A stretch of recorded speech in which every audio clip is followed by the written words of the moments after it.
منګه په وینډوز 10 کې یو اکاونټ ته درې ډوله پاسورډونه ورکولی شو. یو په خپله باندې پاسورډ، دویم پن او دریم پکچر پاسورډ.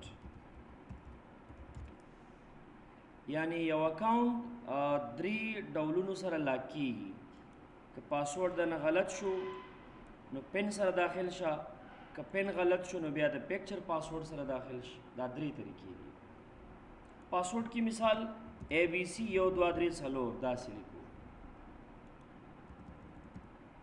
او په پن کی مثال 1 2 3 4 5 6 7 یعنی صرف اکثره پکې عددونه وي.